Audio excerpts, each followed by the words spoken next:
Hi guys, it's Nicole. Welcome back to another video. Today I want to sit down and chat to you about the books I read in February.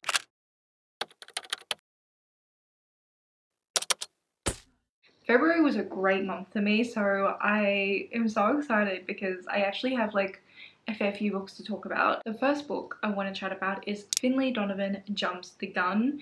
This is the third book in the Finlay Donovan series, which I actually went into thinking it was going to be the final book. I was about halfway through reading this book when I got a comment on my video telling me that this isn't the final book, it's just book 3. There's definitely going to be book 4, and from what I can see after actually looking into it, there might even be more books after book 4. I had to point that out because I went into this book being really excited to finish a series and just excited to see how the story wraps up and things conclude. Like, you know, there is something special about final books in series because there's that excitement to see the conclusion, to see the end. As soon as I found that out, I was like, well, yes, it makes sense that this isn't the final book because I had no idea how she was going to wrap everything up. This series is really popular, and all you really need to know if you haven't heard about it before is we follow a young single mother who basically gets herself involved in crime. She is also an author. She writes crime romance sort of novels, so she keeps finding herself further involved in crime, and she does often use the excuse that she's doing research for her book, but she gets more involved than she plans to, essentially, and puts herself and her nanny, who is also her sidekick, in a lot of danger. And that's kind of the story. I loved book 1. I think book 1 had a lot of charm and spark. It was a like 4.5 star read, one of my favorite reads the year I read it. Book 2 I did also really enjoy. I think book 2 I enjoyed it so much because I read it quite shortly after I read book 1. The story then was still fresh to me and new and exciting, whereas it's been a bit of time since those books, and I was easily able to remember everything that happened in those books when I picked up the third book.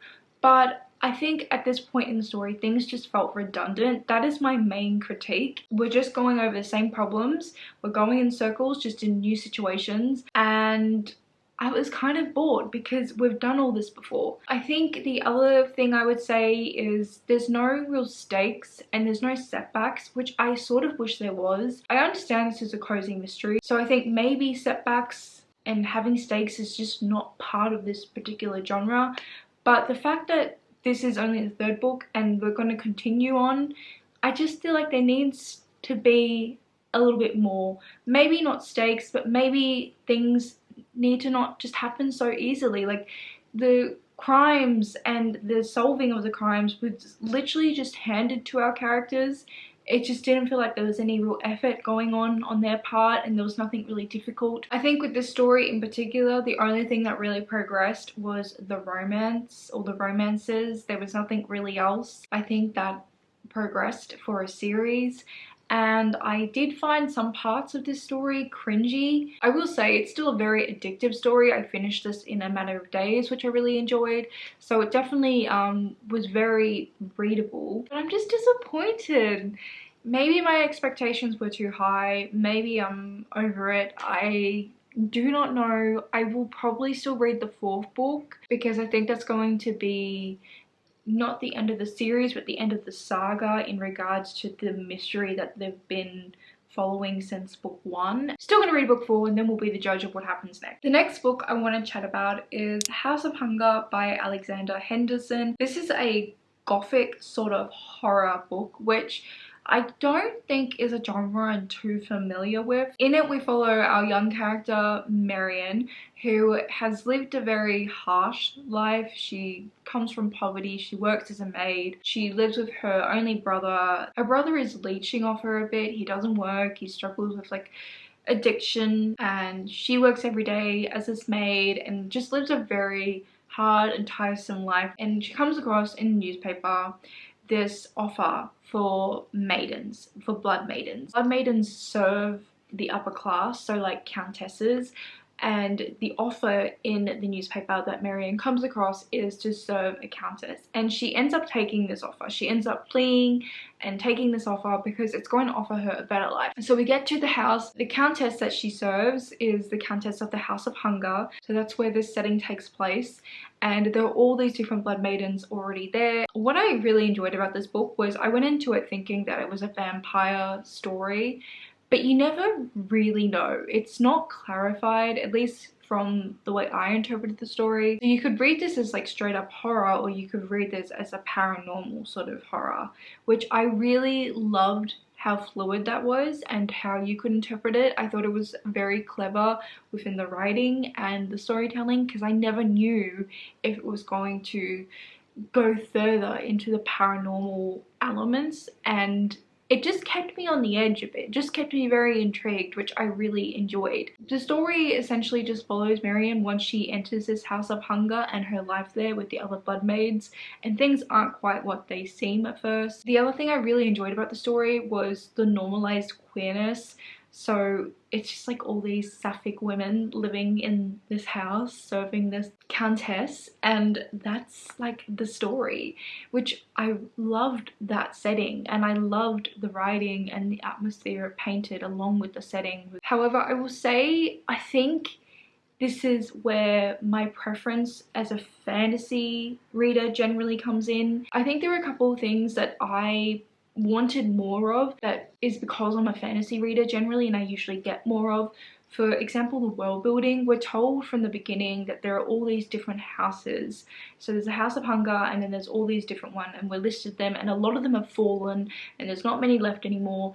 And there was all these little interesting like Easter eggs of world building that I was very intrigued by, and I was really hoping to be developed, but they never were. And I do think it made sense that they weren't, because it's a story that's very contained within the House of Hunger and what's happening within the House of Hunger and these characters, and not the outside world. So it's a personal preference of mine to want more, to see more of the world. So I can't help but like feel like I was very intrigued, but I didn't get that satisfaction of reveals. Overall, I enjoyed this book, but I did feel a bit like there were elements and just things missing for me to love it, so I gave it 3 stars. I also in February continued my Bleach manga reading. I read about like 15 or 16 volumes. I think by the end of February I got up to volume 26 or 27. I'll put on the screen so you can see what I read. I love Bleach so much. I've talked about it a bit. All you need to know is we follow Grim Reapers, essentially. They're fighting evil spirits and protecting the humans. It's so good. I did not give it a rating. So many things I love about Bleach, but one particular thing that is my favorite is the magic system. Every single Grim Reaper has like a sword that they use to kill the hollows, which are the evil spirits of this world, and each sword kind of has their own soul of a sword, and they can transform, manifest different powers depending like on the individual Grim Reaper. And it's really fun when you meet each of the new Grim Reapers in the story to see what their power is and what their magic is. I love it. It just makes so much intrigue. I also just love all the relationships. There's so many quirky characters, as there is with like most manga, but I love these ones in particular because these are characters I know from when I was younger, and like I'm rereading them for the first time in a long time, and there are some I completely forgot about, and I'm like, how did I forget about you? Like Kenpachi. How did I forget about you? I love you. You're a king. I will be continuing my Bleach read, but it will probably go a bit slower from here on out because the app I was using to read Bleach on has now gone up in price. It's only like $2 extra a month, but like I'm still like, that's too expensive. I'm just like really not into paying for subscription services these days. They suck all your money out of you. So I think I'm just going to borrow them from the library. So I'll probably read them slower because when I read them on the app on my iPad, I read them so quickly. I find it really easy to read that way. So I feel like having a physical copy is going to take me a second to get used to. And also I'm going to have to wait for the books to become available at the library. I would love to finish Bleach by the end of the year. That's the goal. The next book I finished is The Galaxy and the Grand Within by Becky Chambers. This is the 4th book in the Wayfarers companion series. I really enjoyed this book. We essentially follow a group of alien characters who end up all getting stuck on this rest stop. So it's like, think bus rest stop. So instead of a rest stop for buses, think of a rest stop for spaceships. That is the setting of this book, and all these aliens are here just stopping over. We also follow the owner of the rest stop, and there is suddenly a technological failure. That means these aliens that have planned to just make a very quick stop at this rest stop and then continue traveling cannot do so because the technology has failed. So we follow all these aliens who are just kind of stuck together until the technology issue is resolved and things are up and running again. And it's just about their interactions and them getting to know one another and their different like social customs and culture. And it was just so delightful and heartwarming.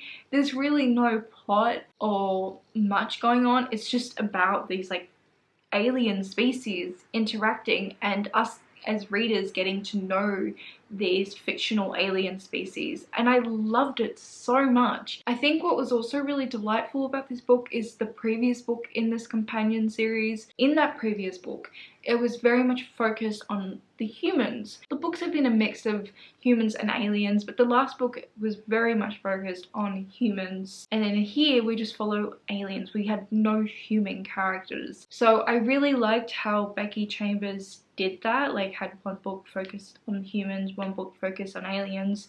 The first two is like very much a mix from what I can remember. It's incredible how obsessed I am with this series because I did feel quite average about it when I'd read book 1 and book 2, but once I read book 4, my opinion has very much changed and I love it so much. I love how comforting it is, but also thought-provoking at the same time. The next book I really feel like I'm going to struggle to talk about, so bear with me, but that is The Last Housewife by Ashley Winstead. I don't know how to talk about this book because of its content. It's very heavy, very dark. So this is the 3rd book by Ashley Winstead that I've read, and I really enjoy her storytelling. I really enjoy her characters. Well, not so much in this book. I will say I didn't like the characters in this book. All I knew going into this book was that it was about a sex cult, and that is what it is about. This book follows Shay, who, along with a podcaster who is a man that she grew up with, knew from childhood. They've been separated for a few years in terms of not having any communication, get back in touch with one another and start to solve a mystery about one of Shay's friends who has gone missing, and switch between Shay and the podcaster Jamie solving the crime, looking into this sex cult and secret societies. And then we also have a narrative where we follow Shay when she was younger. This is a really difficult book to talk about because it's very graphic and dark. It doesn't shy away from the heavy topics, but also I think the way they were written was disturbing. This is a really difficult book to talk about because a lot of the way it was written, it showed how easy it is for these girls to get involved in these sex cult and be manipulated and to be abused. It kind of also was written in a way that it showed that appeal because we were seeing it through the eyes of these young women. It was just a very like uncomfortable reading experience. I hate to say I liked it, but I did like it. I just wish there was another word instead of like, because I can't say enjoy, because I guess I would say I was just very impressed. When I initially finished it, I couldn't rate it. I didn't give it a rating on Goodreads. It just felt wrong to rate this sort of book. Now it's been a little while and I've been able to sit with it and I've got the book at a bit of a distance. I think I would give it about a 4.5. I feel like it was written in a way where you, the reader, were kind of also manipulated, or you could understand and see how these girls were manipulated. It was like very, very scary. I just think this book did a very good job at putting you inside the characters' heads. It was very terrifying, very uncomfortable, and I don't know how to talk about it. I feel like uncomfortable talking about it. Like, this is one of those books I read and I don't really want to share my experience reading it. I think what I really did like about this though is sometimes with thrillers and mysteries, I find like the thriller points of the story or the mystery points of the story, like those are the highlights. Whereas with this, I feel like there was just this constant intrigue in the characters and in the themes. Particularly like the way this explored misogyny, like extreme misogyny. I liked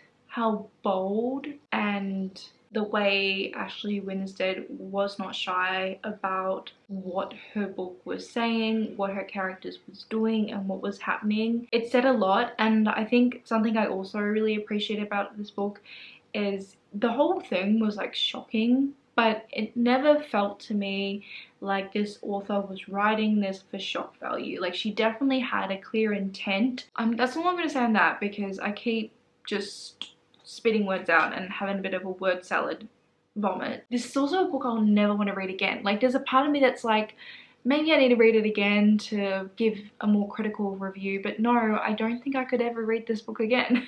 Even though like I did like it and may recommend it, but like not to many people. So if you do plan to pick in this book up, my one warning would be just to make sure that you are very mindful of when you pick it up. The next book I want to talk about is The Comeback by Lily Chu. This is the second book by this author that I've read, and I didn't like this one as much as the first. I gave this book about 2 stars. We follow this workaholic lawyer called Ari, and she gets into a romance essentially with her roommate. Well, her roommate's cousin. So her roommate has her cousin stay with them while she's away, and then Ari and the cousin are the only ones in the apartment, and then there's a romance that kind of ensures. I think my main thing with this is I think the romance developed way too early on. I love a slow burn. Obviously with a lot of romance stories I don't expect a slow burn, but I do love teasing and like the tender moments before the feelings are really realized by the characters themselves and by the other character. Whereas in here it just happened very, very quickly. I don't think I really got the chance to get to know the characters, like particularly the love interest, until like much later on, which was not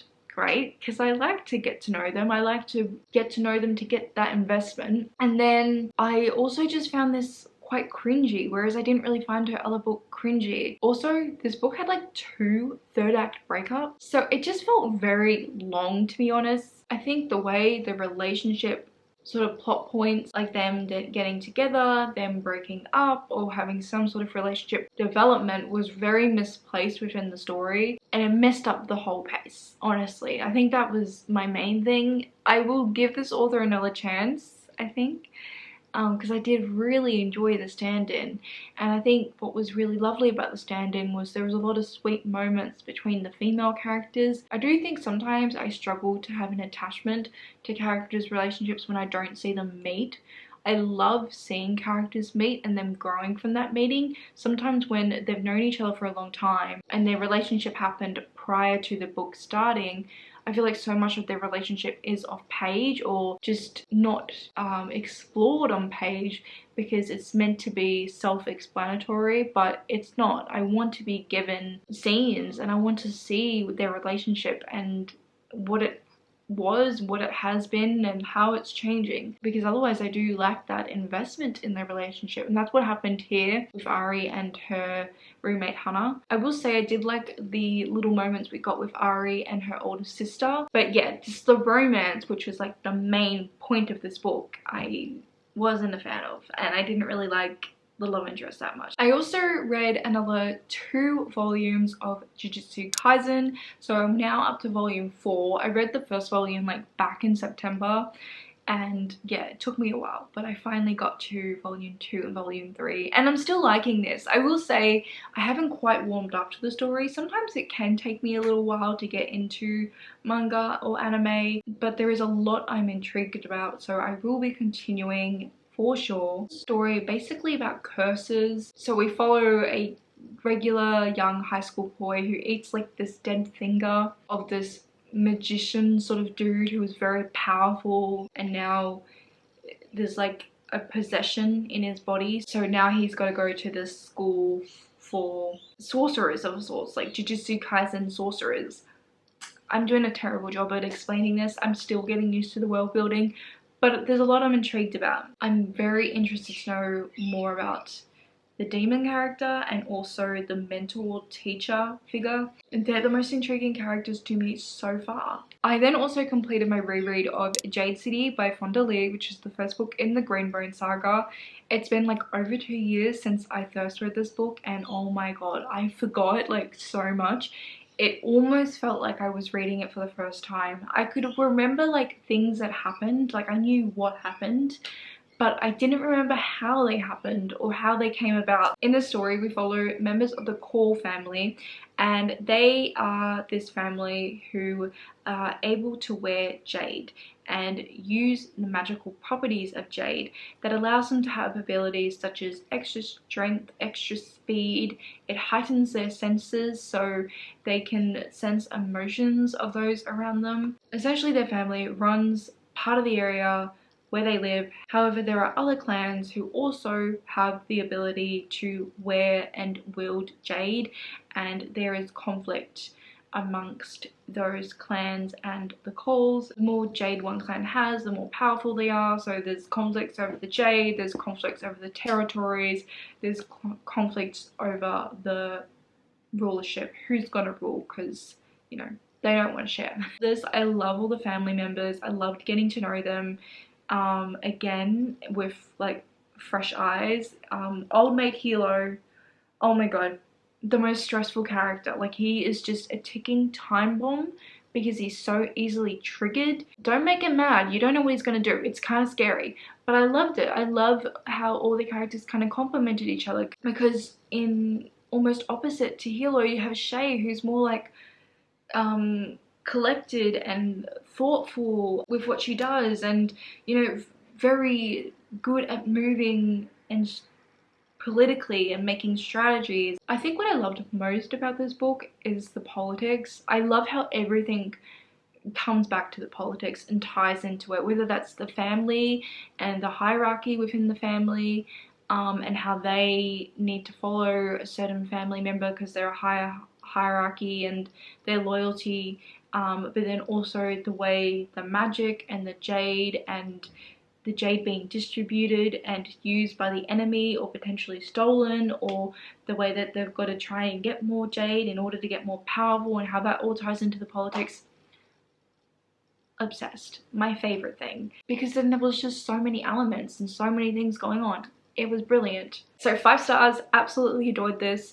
I've started my Jade's War reread, which I'm kind of taking slowly, which I quite like, but I'm hoping to be able to finish Jade War and Jade Legacy in March. And the last book I finished in February, was it the last book? Or the last book I have to talk about at least, is Fool's, not me forgetting the name of it,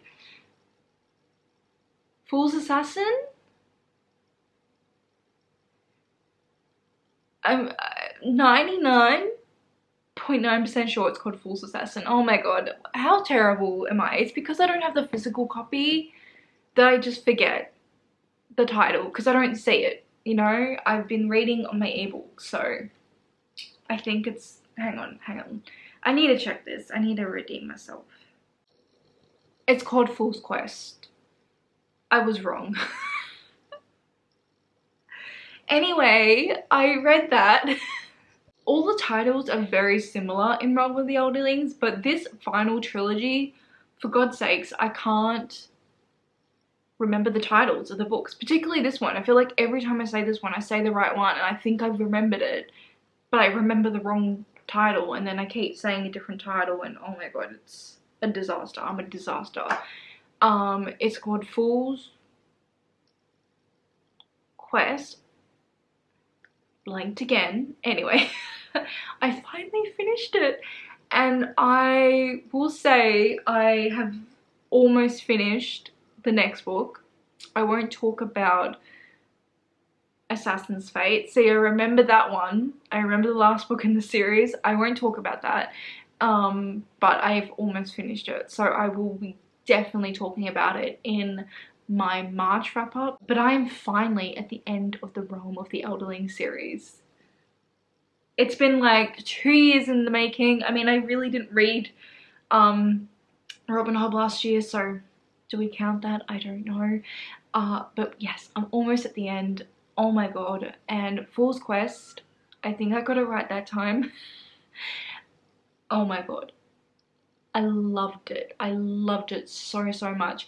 I think with every single one of Robin Hobb's series, I've always kind of felt very strongly about book 2 and book 3. Like, they always end up being my favorites. I think book 1's very, very slow. It sets everything out. But book 2 and book 3, that's when the shit goes down and the investment happens. All I will say about this is I friggin' love Fitz. I love B. I love all the characters. I really love what we're getting to know about the Fool.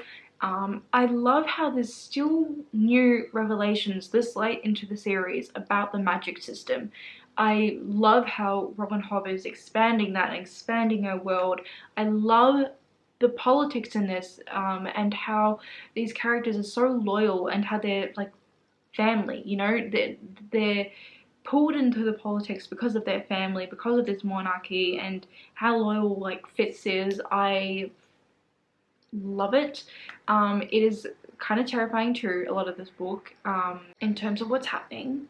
We get like a crow animal companion in this called Motley, who I adore. What I love about Robin Hobb is there's so much tenderness in her characters' relationships. You adore them. I adore all of them. And there are so many characters where you don't think they're going to become a significant part of the story, and then they do, and you love them, and I just love seeing that development. I am going to do a dedicated video to the Realm of the Elderlings once I finish Assassin's Fate, where I'm going to rank the series from my best to worst, or like least favorite to favorite. And I also want to do, like, in that video as well, talk about suggested reading order and such. And I also do down the track want to reread the whole series and potentially do like spoiler filled vlogs for the books, because I have so much to say that I cannot say. Anyway, I gave it 5 stars. I'm so biased towards Robin Hobb at this point because I just love her writing, I love her storytelling, I love her characters, that even though there are some things done wrong, like I've always said, she does include a lot of rape, so trigger warnings for sexual assault for her books for pretty much almost all of them. Anyway, I am so happy to be able to finally say that I finished that book, because I think I put it on so many TBRs last year and I just didn't have a good reading year last year, and I was so scared to read it and not be able to get the full enjoyment I could out of that book. The full enjoyment I knew I could get, like I've gotten now, because I just wasn't loving reading as much and it took a little bit of time for me to get back into it, but we got there. That's it. Those are the books I read in February. Please leave me this emoji in the comments if you've made it this far. Let me know your thoughts on any of these. I feel like I was kind of all over the place today. I say that at the end of every wrap up. I gotta just stop saying that. Thank you so much for watching. Please let me know what you read in February. I love hearing about what you read and what you recommend I should read. It always means a lot when I get those comments. So if you have anything to say in that regard, please leave the comments down below. Otherwise, that is it from me today. Thank you so much for watching. I hope you're enjoying whatever you are currently reading, and hopefully I'll see you next time. Bye.